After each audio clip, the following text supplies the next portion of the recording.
तो लीजिए दोस्तों, आपके अपने चैनल टाइम्स एक्सप्रेस की खबर पर मोहर लगी गई। हमने पहले ही कहा था कि जिस वक्फ बोर्ड संशोधन बिल को लेकर भारतीय जनता पार्टी उछल रही है और बेचैनी चंद्रबाबू नायडू और नीतीश कुमार में नजर आ रही है, उसको लेकर बड़ा कदम मुस्लिम संगठन की तरफ से न केवल उठाया जाएगा बल्कि ऐसा जबरदस्त विरोध होगा कि दोनों पार्टियां चित हो जाएंगी। अगर समय रहते उन्होंने बीजेपी का साथ न छोड़ा या फिर भारतीय जनता पार्टी के इस फैसले का विरोध नहीं किया, चुपचाप बैठे थे चंद्रबाबू नायडू, क्योंकि हाल ही में चुनाव होके चुके हैं, उन्हें पता है कि 5 साल तक उनकी सरकार हिलाने वाला कोई नहीं है, पूर्ण बहुमत की सरकार जो है। वहीं नीतीश कुमार इस समय खुद बैसाखी पर है और अब नीतीश कुमार की कुर्सी जाने वाली है। यह बड़ी खबर मैं आपको बताने जा रहा हूं। भारतीय जनता पार्टी का इस हद तक साथ देना नीतीश कुमार और उनकी पार्टी के लिए भारी पड़ गया है। न केवल उनकी पार्टी दो फाड़ होने जा रही है, बल्कि खबर है कि नीतीश कुमार को अपनी कुर्सी छोड़नी पड़ेगी, क्योंकि अब खुलकर उनके खिलाफ बयान आ गया है। नमस्कार, मैं हूं प्रज्वल गौतम और आप देख रहे हैं टाइम्स एक्सप्रेस। बड़ी खबर, नीतीश कुमार भारतीय जनता पार्टी के चक्रव्यूह में फंसी गए। जी हां, यही बात पिछले साल कही थी तेजस्वी यादव ने कि इस बार वो जा रहे हैं, लेकिन जेडीयू बचेगी नहीं, ना जेडीयू बचेगी और ना ही उनकी सरकार बचने जा रही। खबर क्या है? खबर सबसे पहले देखिए क्या है।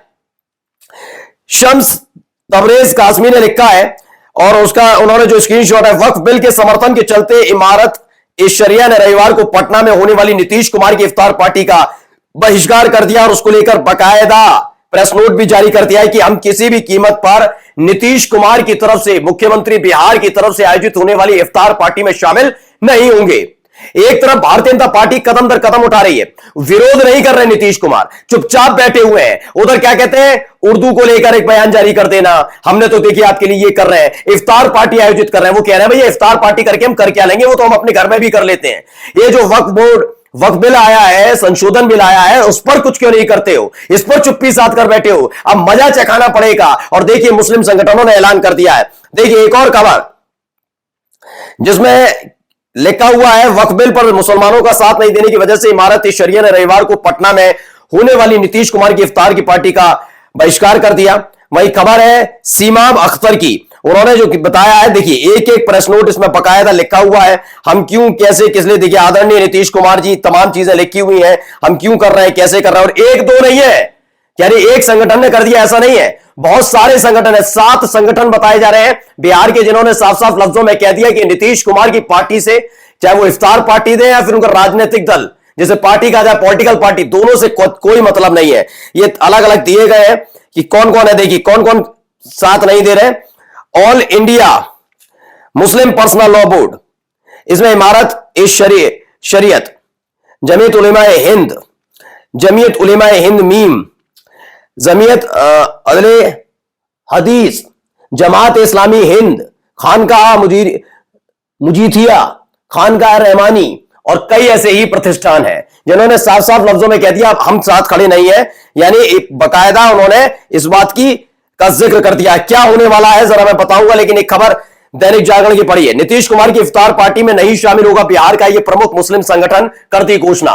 कह दिया है कि आप विजय सिन्हा के साथ, सम्राट चौधरी के साथ और बीजेपी के दिल्ली वाले नेताओं को बुला लो।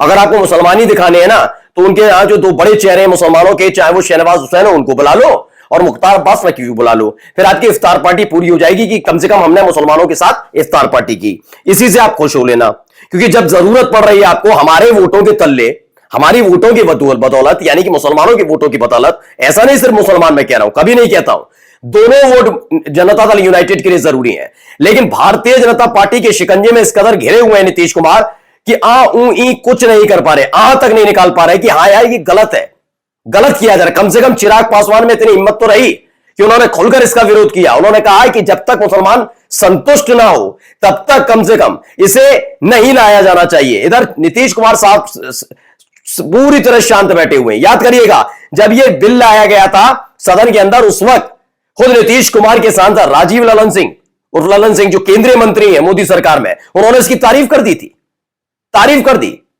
और ऐसे फंसे हुए कुछ कह नहीं पा रहे। अब सवाल है कि क्या नीतीश कुमार केवल अपने जो वोट बैंक है, कुर्मी वोट बैंक है, क्या उसके आधार पर मुख्यमंत्री बने, या जेडीयू के सारे विधायक सिर्फ कुर्मी वोट बैंक की वजह से विधायक बने? नहीं ना, उसमें सबका साथ है। कई हिंदुओं की, कई अन्य जातियों के साथ साथ मुसलमानों ने भी वोट कास्ट किया उनके लिए। लेकिन अब मुसलमान खुद को ठगा हुआ महसूस कर रहा है, और इधर क्या कर रहे हैं, उधर बाकायदा गिरिराज सिंह हिंदू स्वाभिमान यात्रा निकालेंगे, मुसलमानों को गालियां दी जाएंगी, मुसलमानों को कोसा जाएगा। इधर क्या करते रहेंगे, नहीं नहीं आप हम आपके साथ हैं, हम आपके साथ हैं। उन्होंने कहा कोई साथ की जरूरत नहीं, साथ देना है मंच पर आओ, हम एक वक्फ बोर्ड संशोधन बिल को लेकर एक बहुत बड़ा मोर्चा खोलने जा रहे हैं, आओ साथ में मंच पर खड़े हो, कहो नरेंद्र मोदी की सरकार गलत कर रही है। उसकी हिम्मत नहीं कर पा रहे हो, और जब हिम्मत ही नहीं कर पा रहे हो तो हम वोट क्यों दें। ये बड़ा तगड़ा झटका है नीतीश कुमार के लिए, और ये आईना है चंद्रबाबू नायडू के लिए कि आने वाले किसी भी चुनाव में मुसलमान इसे याद रखने वाला है। क्योंकि आपने जब 3 तलाक की बात की, जब आपने हिजाब पहनकर जो स्कूल जाती है लड़कियां उनके खिलाफ मामले को लेकर आए, तो मस्जिद के नीचे मंदिर ढूंढ रहे थे, आप शांत रहे। हमने कहा चलो और भी मस्जिद है, वहां जाकर नमाज अदा कर लेंगे, नमाज सड़क पर नहीं पढ़ेंगे, घर में पढ़ लेंगे। हिजाब वाली बच्चियों के लिए कहा कोई दिक्कत नहीं, हम इधर उधर सेटलमेंट कर लेंगे, बहुत सारी चीजें हुई। अब क्या हमारे अधिकार छीनने के लिए, क्योंकि जो वक्फ बोर्ड वाला मसला है ना, इसे सारे मुसलमान अपने अधिकारों में हस्तक्षेप के तौर पर देख रहे हैं। उनका कहना है कि मैं ये नहीं कह रहा कि बीजेपी के लिए करिए, वो सारे के सारे यही कह रहे हैं, जितने उठाइए मुस्लिम संगठन वो ये कह रहे हैं कि हम तो बीजेपी से उम्मीद ही नहीं करते, कि बीजेपी की नींव इसी आधार पर रखी है। बीजेपी का कौन सा ऐसा नेता है जो दिन रात मुसलमान करता हो, या वाकई सबका साथ सबका विकास के नाम में उसके में मुसलमान आता हो। हम तो उनसे उम्मीद ही नहीं करते, लेकिन जिन्हें हम वोट देते रहे, जिनकी पार्टी का वजूद हमारी वजह से है, वही पार्टियां खुलकर भारतीय जनता पार्टी के इस फैसले के साथ खड़े, तो हम भी आपके साथ नहीं खड़े हैं। यानी बिहार विधानसभा चुनाव से ठीक पहले मुसलमानों की यह नाराजगी नीतीश कुमार के लिए किसी झटके से कम नहीं है। और कहीं ना कहीं से यह मत समझिएगा कि बीजेपी के लिए झटका है। बीजेपी के लिए करने जो प्लान तैयार किया था जनता दल यूनाइटेड के लिए, वो पूरा होता हुआ नजर आ रहा। अभी भी वक्त है नीतीश कुमार के पास कि अगले हफ्ते फिर से इफ्तार पार्टी बुलाएं, लेकिन उससे पहले अपने बारे में क्लियर कर दे। देखिए, सीएम नीतीश कुमार को लेकर मुस्लिम संगठनों का फतवा जारी, आरजेडी ने बॉयकॉट का किया स्वागत। वक्फ विधेयक को लेकर इफ्तार पार्टियों की राजनीति चरम पर है। आरजेडी ने इमारत ए शरिया का एक पत्र शेयर करते हुए कहा कि 7 मुस्लिम संगठनों ने सीएम की इफ्तार पार्टी का बॉयकॉट किया, यह स्वागत योग्य है।